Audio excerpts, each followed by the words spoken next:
I'm going to show you guys 3 different grenades used by the U.S. military.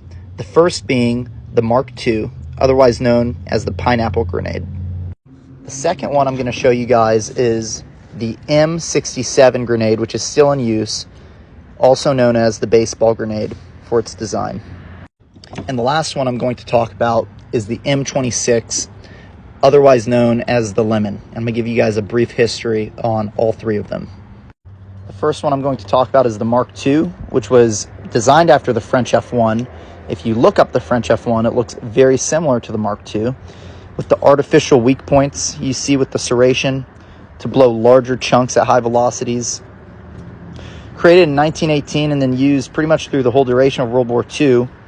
It's a pretty nifty grenade. It has a pyrotechnic fuse, so when you pull this pin, it gives you about 4 to 5 seconds to throw the grenade before it blows up. Next up is the baseball grenade, which was thought of towards the end of World War II. The one you're looking at here is the M67. It's not the initial model. Now, the baseball grenade was actually inspired by America's favorite pastime, baseball. The initial model was the exact size and weight of a baseball, about 5 ounces. Later, they did have to increase the weight to 12 ounces in this M67 model. The first model, which I do not have with me, it's very rare and hard to find. It's called the Beano T13. It's known as the deadliest grenade ever, and it's actually deadly towards yourself, really, your own troops. It had a different fuse. It wasn't the same as the fuse that you see on the pineapple or the later generation baseball grenades.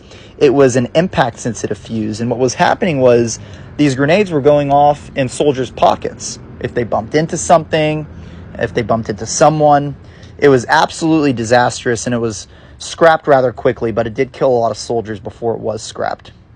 The Beano T13 is a name to remember. This one is the M67, and it's actually still used today. And finally, we have the lemon grenade. This model in particular is called the M26.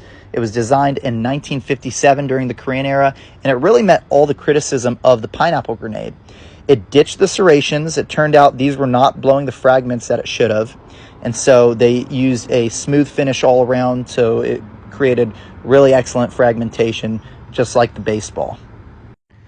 All very cool, all served their purposes at the time.